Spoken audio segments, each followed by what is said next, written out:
Hi, so we're back and we start talking about fluid kinematics now, right? And so as I mentioned, the kinematics is a study of the appearance of motion of a fluid element. By an appearance of motion, I mean, what is the velocity of this fluid element? Is it bending? Is it going straight? Is the fluid element accelerating, and so on and so forth? So we consider this without explicitly worrying about what's causing the motion, yeah, without explicitly worrying about the forces acting on them.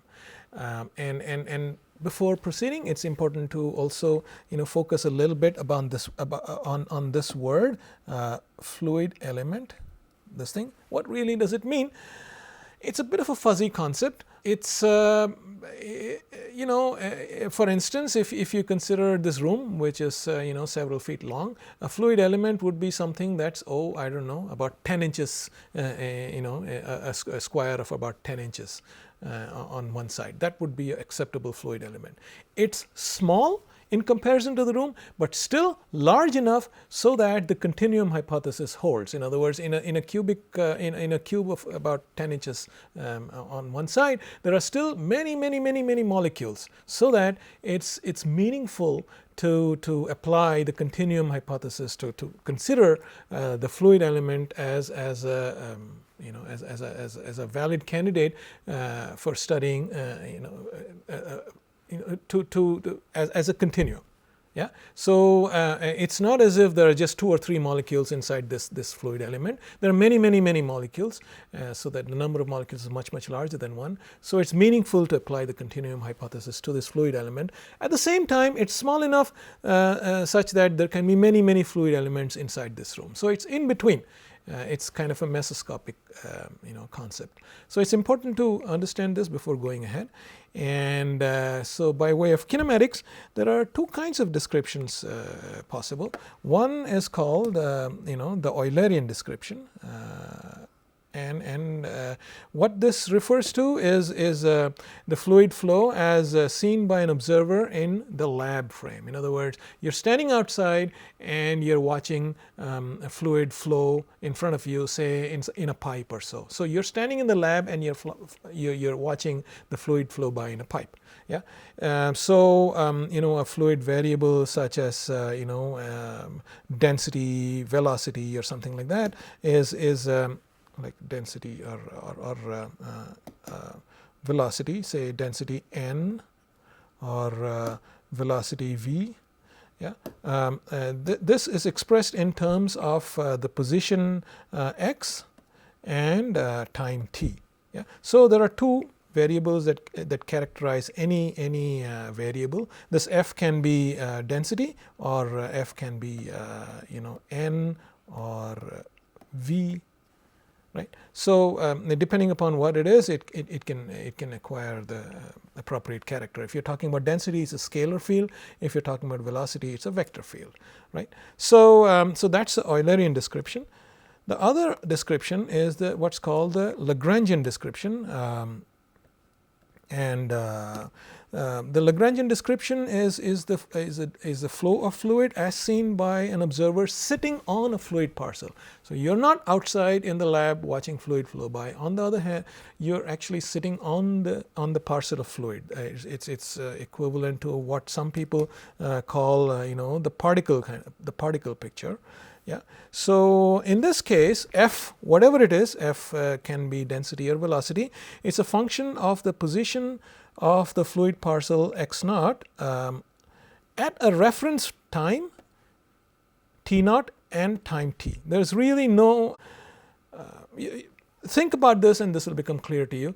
The main thing is to realize that one is a description. The Lagrangian description is a description where the observer is sitting on a fluid parcel and watching changes, whereas the Eulerian description is one in which the observer is in a lab frame and watching changes in the fluid. The reason we are introducing both of these is depending upon the situation, there are advantages or disadvantages to considering one or the other of the descriptions. It's useful to be conversant with both. And yeah, so these two descriptions, the Lagrangian and Eulerian description, these are related via a simple transformation, typically a Galilean frame transformation. There's really no need to consider relativity in this case, no need to bother about Lorentz transformations, just a simple Galilean transformation typically does. And so it involves, and this transformation involves the bulk fluid velocity, and we will elaborate on what this is. So so this sets the stage for our study of kinematics. One of the main questions one can ask while talking about kinematics is, what is the rate of change of f? This f can be density or velocity or some variable experienced by a Lagrangian observer. In other words, remember, a Lagrangian observer is one who's sitting on a fluid parcel. Yeah, and so what's the rate of change of f as observed by a Lagrangian observer, and how does that relate to the same rate of change as observed by someone who's sitting in the lab? In other words, someone who's who is Eulerian, right? So the answer is given by this. So the df, the differential quantity df, this is what's discerned by the person who's sitting on the fluid parcel, the Lagrangian observer. Okay, and that is and the change in f, whatever it is, it might be density, it might be velocity, that can be due to a true change in f with respect to time, yeah, times the dt, or it can be a change in f because the person in the lab frame is watching stuff go by.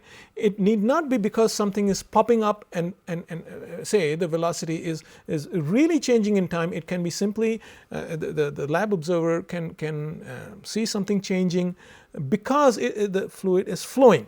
Okay, and that's what's expressed by this term here. Yeah, so the partial d partial t gives the local time rate of change at a point x, and when you write a straight f straight dt, yeah, that is equal to, so what you do is you just divide this.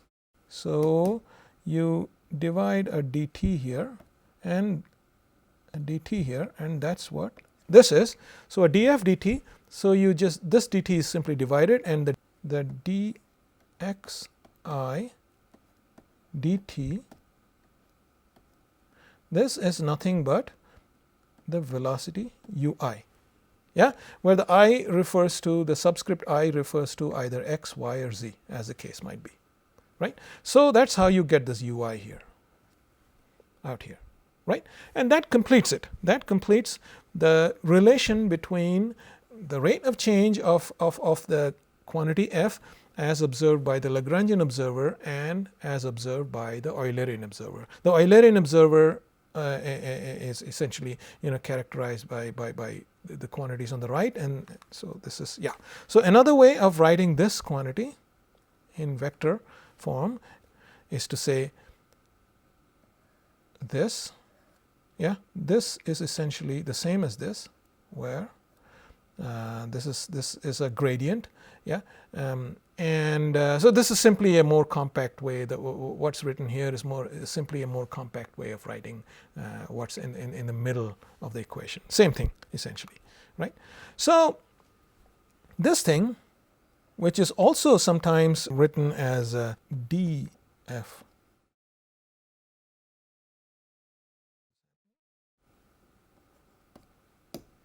yeah, this is what's called the material derivative, and this is the total rate of change in the quantity f felt by a Lagrangian observer, by an observer who's sitting on top of the fluid parcel.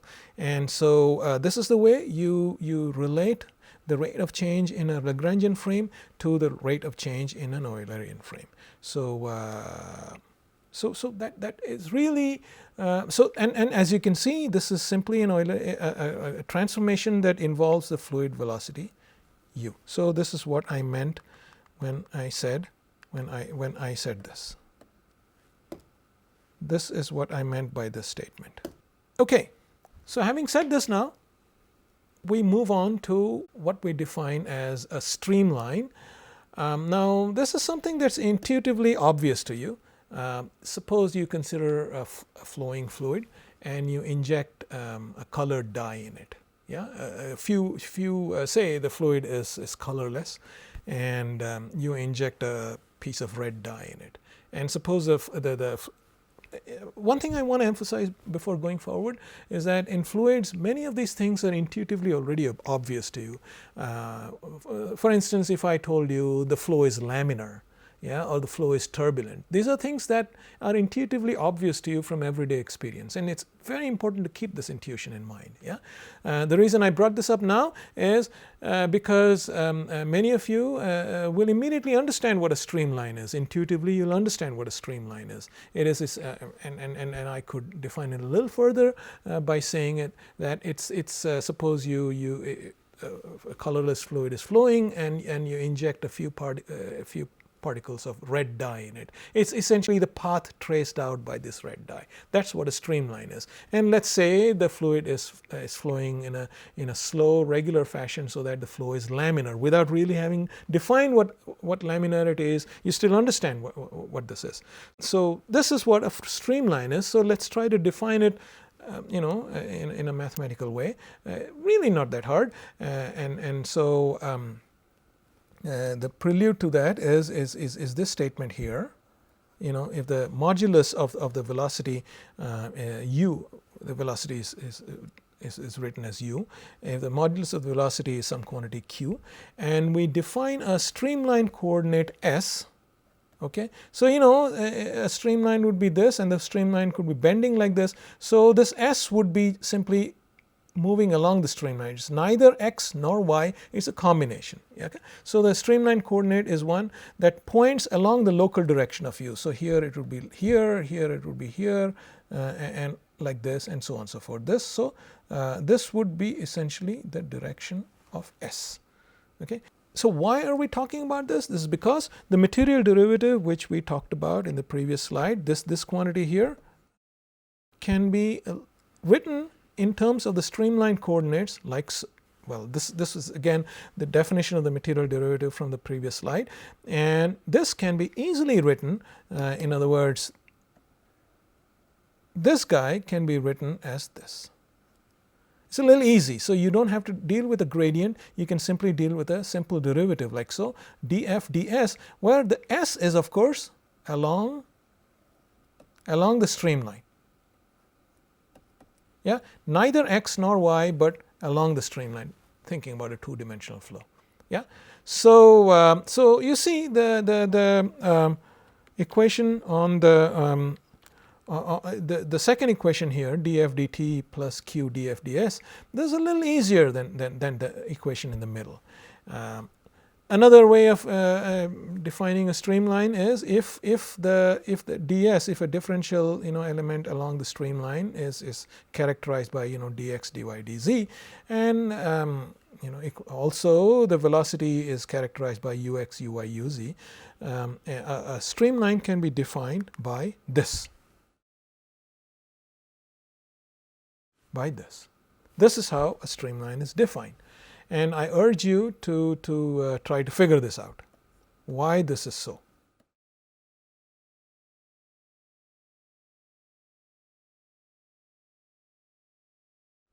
How does this follow from this definition of a streamline?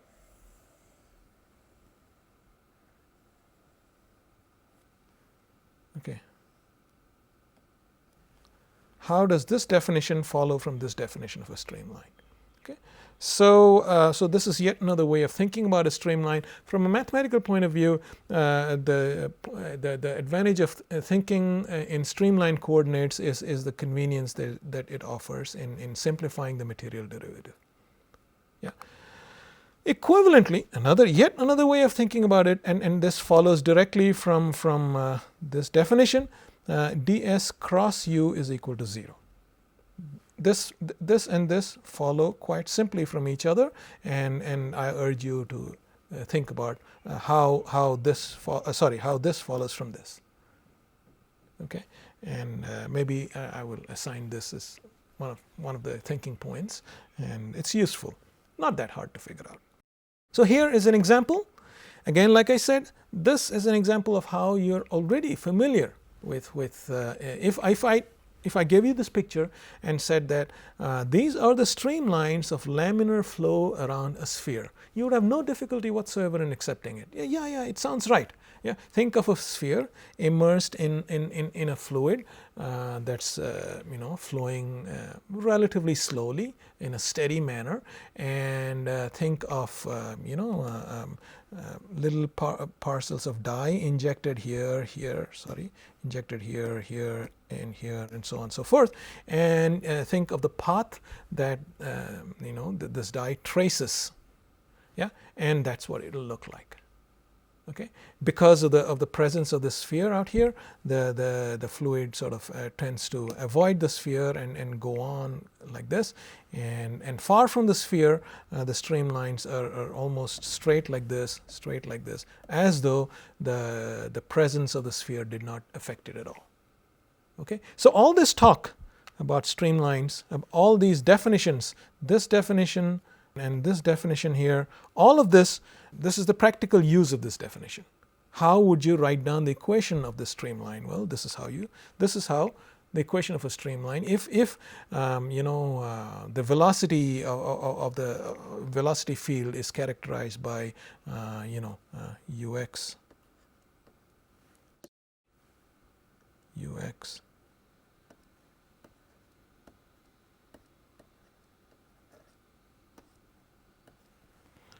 like that.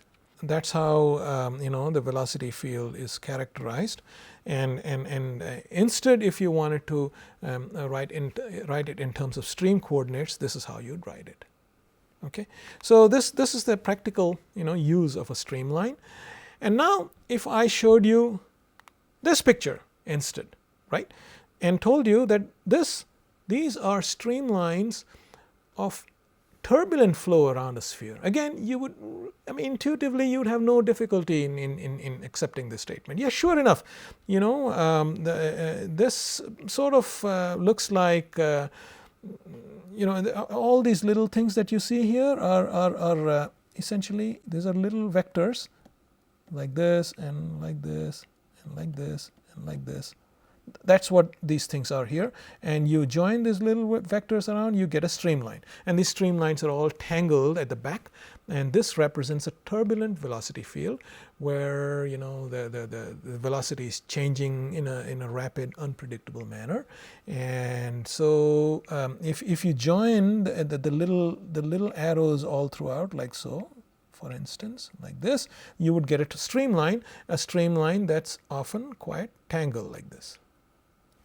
Yeah, and obviously the equations of these, the appearance of these streamlines are not as regular as what it would be for a laminar flow, but nonetheless, I just wanted to show you this picture to illustrate the point that these things are intuitively obvious without really going into the details of what constitutes turbulence and so on and so forth. Yeah, and turbulence is one advanced topic in fluid dynamics we'll probably not have enough time to cover in this course, where it's, I dare say, one of the last frontiers of classical physics. Very, very interesting field with a very wide variety of applications. And as some people have very rightly said, turbulence is a norm rather than an exception. Consider a tap, a faucet in your home, and you turn on the water. What do you think is the character of the water flowing out of the faucet? Of course, it depends upon how regular the surface of the faucet is, the tip of the faucet. But generally, you turn the water on slowly, and the flow is generally laminar. But you increase, you increase the tap. Essentially, you rotate the tap counterclockwise even more, and the water flow starts to become irregular, and you can imagine the streamlines of flow becoming irregular and tangled and resembling the streamlines here. Yeah. So this just wanted to illustrate how these concepts are really quite intuitive and obvious to you, and that's one of the beauty of studying fluid mechanics. You're merely systematizing the concepts that you're already familiar with at an intuitive level, right? So again, without splitting too much, without splitting hairs, I will just sort of lay out these definitions in front of you. There is technically a difference between what's called a path line, which is the trajectory of a fluid parcel of fixed identity, okay, whereas a streak line is something that shows the current location of all fluid particles that have passed through a fixed spatial point. In other words, for instance, inject dye or smoke or some kind of tracer, and this is really what we've been talking about as a streamline all this while. And importantly, it's a streamline, a path line, and a streak line are all equivalent for what's called a steady flow, for a flow that's like this. Yeah. Nonetheless, while it's kind of intuitively obvious what a steady flow means, it's useful to think about what precisely steady means. Yeah, even though it's intuitively obvious to you from a mathematical point of view, it's useful to think, or even from a conceptual point of view, it's useful to think about what precisely the word steady means. I don't want to dwell too much upon the differences between these definitions. I just wanted to make you aware of it, and we will move forward. Let's talk about something that's called a stream function. In this case, it's defined by it's called psi, and the way, and let's now talk only about two-dimensional flows. And so you know, there are only two coordinates, x and y, like this. And the stream function, this is how the stream function is defined. You first of all, you assign you take the curl, and this is a scalar function. The psi is a scalar function.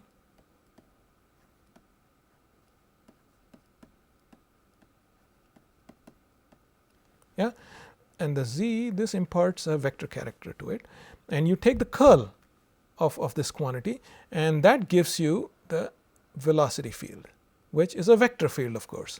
U is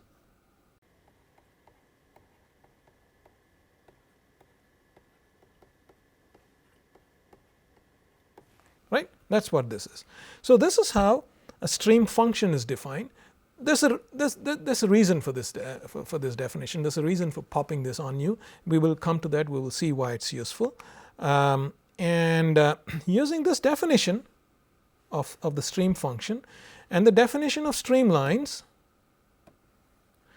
you can show, and I urge you to work it out, you can show that a differential change in d psi, which is of course simply you know, the sum of the differential change in psi with respect to x times dx plus the same thing for the y coordinate is equal to 0, as long as dx and dy are along a streamline. So another way of saying this is that psi is that function which is constant, which is conserved along a streamline. Okay, so this is one way of defining it. This is another way of defining it.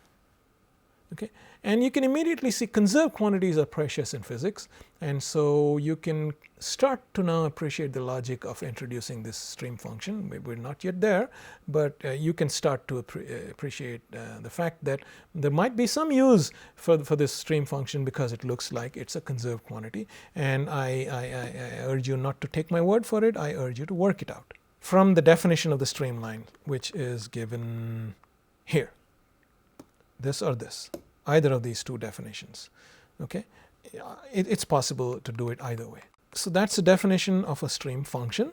Yeah, this is what I just said. In other words, the stream function remains constant along a streamline. The other quantity that would be useful in talking about fluid kinematics is the vorticity of a flow, which is defined as simply the curl of the velocity vector, of the velocity field rather, and the u is again the u is simply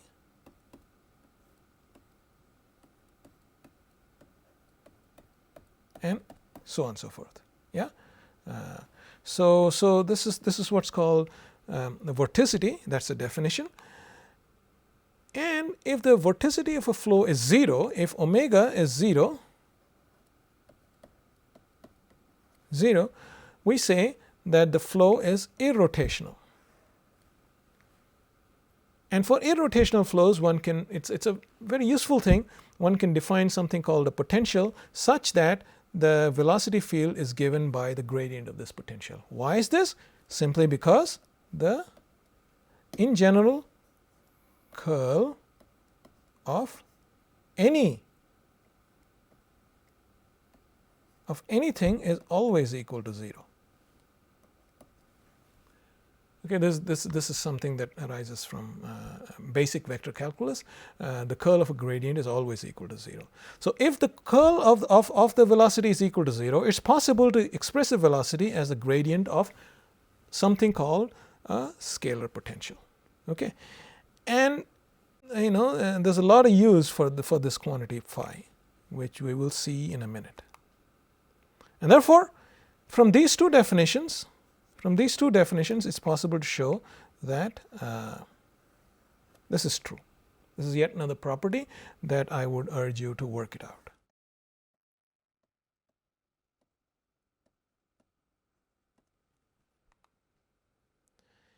And you can think of parallels in electrostatics. You can think of a phi, which would be immediately obvious. You can think of a psi, which might not be immediately obvious to you, but really there are parallels in electrostatics if you think about it. And there are parallels to the Cauchy-Riemann conditions in complex algebra. Really, in a way, you can think of introducing the phi and the psi simply so that you can apply complex algebra easily to studying two-dimensional fluid flows. It simplifies the math greatly and allows you to use certain elegant results which would which simplifies life essentially. Right. So having sort of laid down the basics of fluid kinematics, we will next go on to start talking about conservation equations. And we will start with the momentum conservation equation, which is simply F equals m. Well, we'll start with mass conservation, which essentially says that mass can neither be created nor destroyed. And then we will start talking about momentum conservation, which is essentially F equals ma. And so these are the basics of fluid dynamics, and we'll spend a fair amount of time introducing these conservation equations to you, and especially the momentum conservation equation in different guises, which are called the Euler equation if there's no viscosity. It's called the Navier-Stokes equation if there is a viscosity. And there's a reason we introduced viscosity fairly early on, because it's useful to understand the character of these equations as and when we and understand the physical import when we come across them. So that's what we will take up in the next module. Thank you.